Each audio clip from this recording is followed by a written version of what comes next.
അഭിനന്ദൻ അല്പസമയത്തിനകം പുറത്തേക്കെത്തുമെന്ന് കരുതാം. ഇപ്പോൾ ഇന്ത്യക്ക് കൈമാറി എന്ന് പറഞ്ഞ സമയം 5:22 ഇപ്പോൾ 7:28 സമയം. 2 മണിക്കൂർ പിന്നിട്ടു. അപ്പോഴും നേരത്തെ പറഞ്ഞതുപോലെ ആരോഗ്യപരമായ ചില പരിശോധനകൾ വേണ്ടിയിരുന്നു.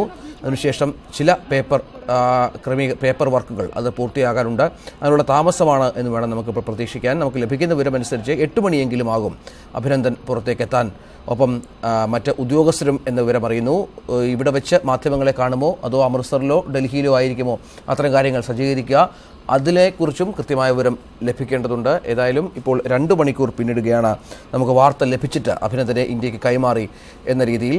ഏതായാലും ഇപ്പോൾ അദ്ദേഹം ഇന്ത്യൻ പക്ഷത്തുണ്ട്, ഇന്ത്യയുടെ ഭാഗത്തുണ്ട് എന്ന കാര്യത്തിൽ സ്ഥിരീകരണമുണ്ട്. അദ്ദേഹത്തിൻ്റെ മാതാപിതാക്കൾ ഉള്ളത് അമൃത്സറിലാണ്. അവരെ അറിയിച്ച വിവരമാണ് ഉദ്യോഗസ്ഥർ. 8 മണിയെങ്കിലും ആകും ഇവിടെ തിരിക്കാൻ. അതിനുശേഷം 30-40 മിനിറ്റ് എടുക്കും അമൃത്സറിലെത്താൻ. വാഗാ അതിർത്തിയിൽ നിന്ന് അമൃത്സറിലെത്തുക, അവിടെ നിന്ന് വിമാനമാർഗം ഡൽഹിയിലെത്തിക്കുക. ഒരുപക്ഷെ ഡൽഹിയിൽ വെച്ചാകും മാധ്യമങ്ങളെ കാണുക എന്ന രീതിയിലും വിവരങ്ങൾ പുറത്തു വരുന്നുണ്ട്. പക്ഷേ ഇക്കാര്യങ്ങളൊന്നും കൃത്യമായ സ്ഥിരീകരണമില്ല. മണിക്കൂറുകളായി ആകാംക്ഷയോടെ കാത്തിരിക്കുകയാണ് ഒരു ജനത മുഴുവൻ അഭിനന്ദനെ ഒന്ന് നേരിൽ കാണാൻ, അഭിനന്ദനോട് സംസാരിക്കാൻ, അഭിനന്ദൻ്റെ വാക്കുകൾ കേൾക്കാനായി കാത്തിരിക്കുന്ന ലക്ഷക്കണക്കിന് കോടിക്കണക്കിന് ജനങ്ങളുണ്ട്. അവരാകാംക്ഷയോടെ അക്ഷമയോടെ അക്ഷമരായി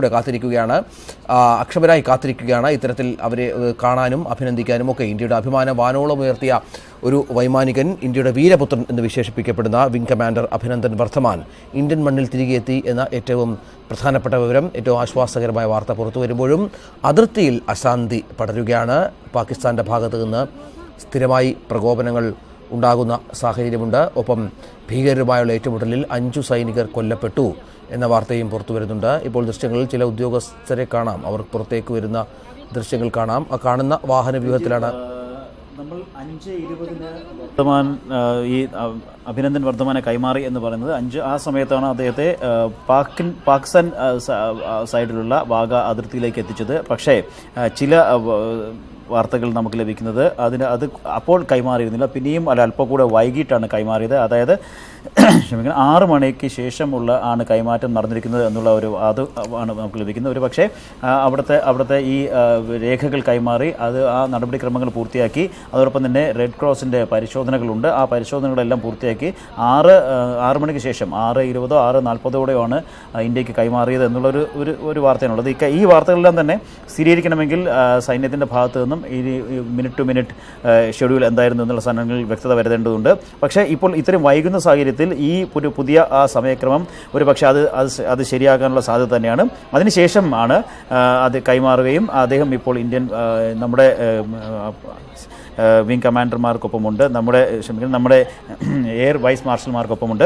അതിനുശേഷം ഉള്ള പരിശോധനകൾ, നമ്മുടെ ഭാഗത്തു നിന്നുള്ള പരിശോധനകൾ, ചില കൂടിയാലോചനകൾ, ചർച്ചകൾ ഒക്കെ നടക്കുന്നുണ്ട്. അതും കൂടി കഴിഞ്ഞിട്ട് 8 മണിയോടെ പുറത്തേക്ക് വരും എന്നുള്ളതാണ് ഇപ്പോൾ നമുക്ക് ഏറ്റവും ഒടുവിൽ ലഭിക്കുന്ന വിവരം. എന്തായാലും നമ്മൾ 5:20 കൈമാറി എന്നുള്ള അതിൽ ചില തിരുത്തലുകൾ വേണ്ടും എന്ന് തന്നെയാണ് ഈ ഏറ്റവും ഒടുവിൽ ലഭിക്കുന്ന വാർത്തകൾ, സൂചനകൾ വ്യക്തമാക്കുന്നത്. എന്തായാലും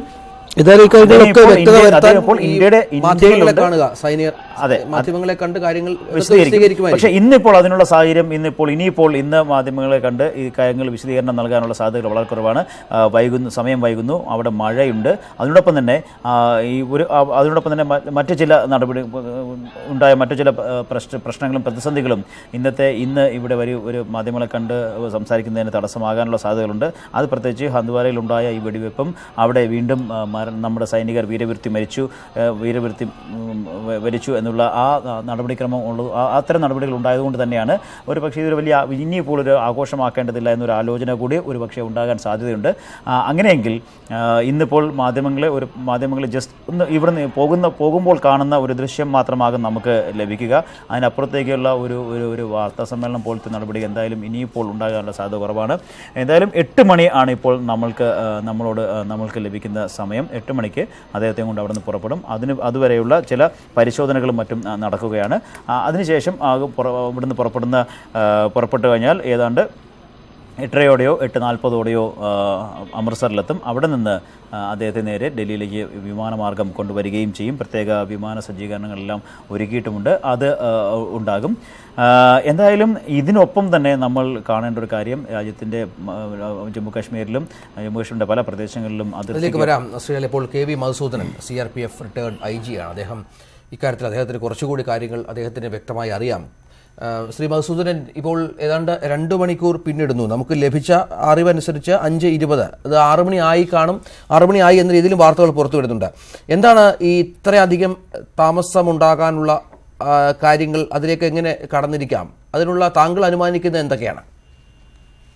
2-3 കാര്യങ്ങൾ ഇക്കാര്യത്തിൽ സംഭവിച്ചു കാണും. ഒന്ന്, വിശദമായ മെഡിക്കൽ പരിശോധന ആവശ്യമാണ്. രണ്ടാമത്, ഏകദേശം 48 മണിക്കൂറിലധികം വിദേശ ശക്തിയുടെ തടവിൽ പാർപ്പിക്കപ്പെട്ട കസ്റ്റഡിയിലായ ഒരു സോൾജർ എന്ന നിലക്ക് നടപടിക്രമങ്ങൾ, അതിൽ അവിടെ സംഭവിച്ചതിന്റെ ആകെയുള്ള ഒരു സമ്മിങ് അപ്പ്, ഒരു സമ്മറി അത് എഴുതിയോ റെക്കോർഡ് ചെയ്തോ വെക്കേണ്ട ആവശ്യം വരും. അതുപോലെ മൂന്നാമതായിട്ടുള്ള ഒരു പരിഗണന, സെക്യൂരിറ്റി റീസണും നമ്മൾ വിചാരിക്കുന്നത് പോലെയല്ല, അതും ഒരു കാരണമാവാം. അപ്പോൾ അതിനൊക്കെ സമയം ഷെഡ്യൂൾ അതിനനുസരിച്ചായിരിക്കും പോകുന്നുണ്ടാവുക. Security also would be a third consideration. അവിടെ തന്നെയുള്ള സെക്യൂരിറ്റി ബോർഡറും വളരെ സെൻസിറ്റീവായ ഒരു ഏരിയയാണ്. പാകിസ്ഥാന്റെ മണ്ണിൽ നിന്ന് പൂർണ്ണമായി അദ്ദേഹം ഇങ്ങോട്ട് വിട്ടിട്ടില്ല. 2 പേർക്കും നിയന്ത്രണമുള്ള ഒരു സ്ഥലത്താണ് ഇപ്പം അദ്ദേഹം ഉള്ളതെന്നാണെന്ന് അനുമാനിക്കുന്നു. ചില ഈ പാകിസ്ഥാന്റെ ഭാഗത്തു നിന്ന് ചില പേപ്പറുകൾ, ഈ എക്സിറ്റ് അടക്കമുള്ള കാര്യങ്ങളിലുള്ള ചില വൈകലുണ്ടായി എന്നാണ് ഇപ്പോൾ ഏറ്റവും പുതിയ വിവരം. അതുകൊണ്ട് തന്നെ 5:20 എന്നുള്ളത് 6 മണി, 6:15 ആ സമയത്തേക്ക് മാത്രമാണ് ഇന്ത്യക്ക് കൈമാറുക എന്ന രീതിയിലും പുറത്തു വരുന്നുണ്ട് കാര്യങ്ങൾ. ഈ നടപടിക്രമങ്ങളൊക്കെ പൂർത്തിയാക്കുന്നതിലും അത് കൈകാര്യം ചെയ്തതിലുമൊക്കെ പാകിസ്ഥാന്റെ ഭാഗത്തു നിന്ന് വീഴ്ചയുണ്ടായി എന്ന രീതിയിലുള്ള വിവരങ്ങളും പുറത്തു വരുന്നു. അത് പാകിസ്ഥാന്റെ ഭാഗത്തു നിന്നുള്ള വീഴ്ചയാവാം.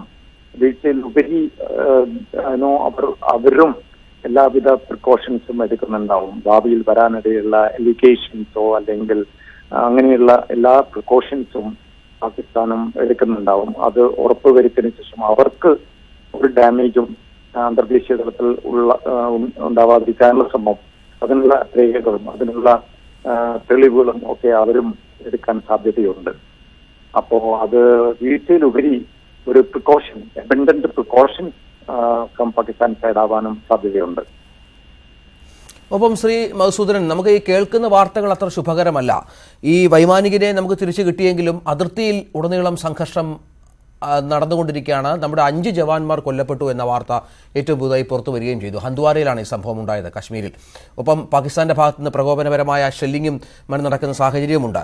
ഈ പാകിസ്ഥാൻ എന്താണ് ഉദ്ദേശിക്കുന്നത്? സമാധാനമെന്ന് ഇമ്രാൻഖാൻ ഒരു പക്ഷത്ത് പറയുമ്പോഴും ഈ പൂർണ്ണമായും പട്ടാളത്തിന്റെ നിയന്ത്രണത്തിലുള്ള ഒരു രാജ്യത്ത് അവിടുത്തെ പ്രധാനമന്ത്രിയുടെ ഉറപ്പിനെ നമുക്ക് വിശ്വസിക്കാൻ സാധിക്കുമോ?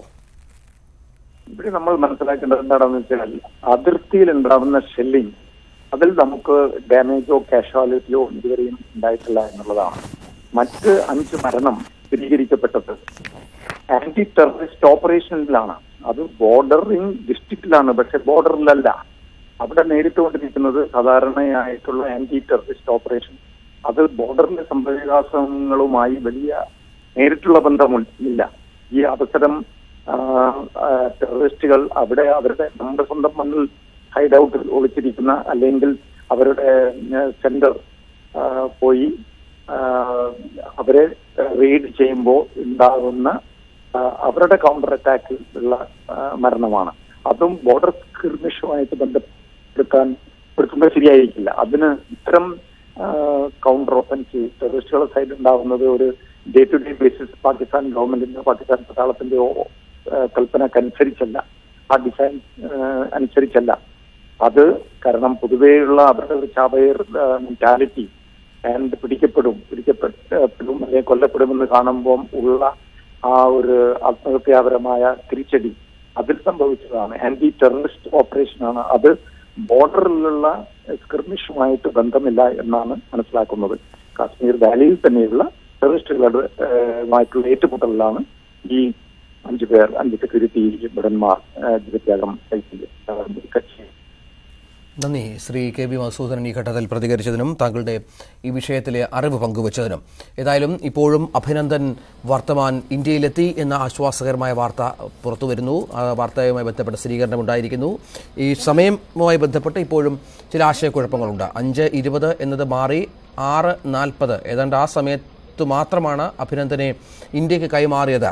അത് പാകിസ്ഥാന്റെ ഭാഗത്തു നിന്ന് ചില പേപ്പർ വർക്കുകൾ ചെയ്തതിലുള്ള കാലതാമസമായിരുന്നു.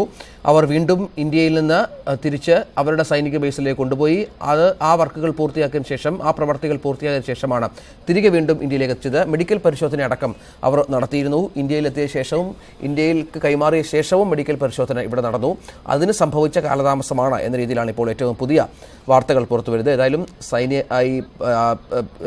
ഇവരുടെ വാർത്താ സമ്മേളനം ഉണ്ടാകും, മാധ്യമങ്ങളെ കണ്ട് കാര്യങ്ങൾ വിശദീകരിക്കും. അപ്പോൾ മാത്രമേ നമുക്ക് കൃത്യമായ വിവരം ലഭ്യമാവുകയുള്ളൂ എന്താണ് സംഭവിച്ചത് എന്ന കാര്യത്തിൽ. ഏതായാലും ആശ്വാസകരമായ വാർത്ത, ഇന്ത്യയുടെ വീരപുത്രൻ വ്യോമസേന wing commander Abhinandan Varthaman Indian മണ്ണിൽ തിരികെ എത്തി എന്ന് തന്നെയാണ്. വാഗ അട്ടാരി അതിർത്തിയിൽ വെച്ച് എയർ വൈസ് മാർഷൽമാരായ RG-K കപൂറും മലയാളിയായ ശ്രീകുമാർ പ്രഭാകരനും ചേർന്നാണ് സ്വീകരിച്ചത്.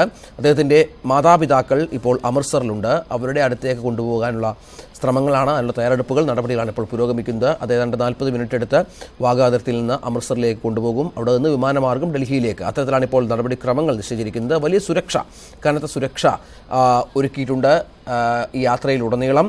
ഒപ്പം ഈ വാഗാ അതിർത്തിയിലടക്കം വലിയ സുരക്ഷയുണ്ട്. ഇത്തരത്തിൽ ഏതാണ്ട് രാജ്യം മുഴുവൻ മുൾമുനയിൽ നിന്ന മണിക്കൂറുകൾ ഒരു വിംഗ് കമാൻഡർ, അതും പാകിസ്ഥാനുമായുള്ള പോരാട്ടത്തിൽ പാക് വിമാനം വെടിവെച്ചിടുന്നതിനിടെ പാരച്യൂട്ടിൽ ചാടിയ വിംഗ് കമാൻഡർ, അദ്ദേഹം പാക് മണ്ണിലെത്തുകയായിരുന്നു. തുടർന്ന് അവിടുത്തെ നാട്ടുകാർ മർദ്ദിച്ചു. തുടർന്ന് സേനയ്ക്ക് കൈമാറി. സേനയുടെ ഭാഗത്തു നിന്ന് കാര്യമായ മർദ്ദനമോ ഒന്നും ഉണ്ടായില്ല എന്ന് പറയുമ്പോഴും അത്തരം കാര്യങ്ങളിലൊക്കെ സ്ഥിരീകരണം നമുക്ക് ലഭിക്കേണ്ടതുണ്ട്. ജനീവ കരാറുമായി ബന്ധപ്പെട്ട കാര്യങ്ങൾ ഉണ്ട്. അത് അവർ പാലിച്ചോ എന്ന കാര്യങ്ങളൊക്കെ മുതിർന്ന ഉദ്യോഗസ്ഥർ വിംഗ് കമാൻഡറോട് ചോദിച്ച് മനസ്സിലാക്കുന്നുണ്ട്. ഇതിനൊക്കെയുള്ള കാലതാമസമാണ് ഇപ്പോൾ ഉള്ളത്.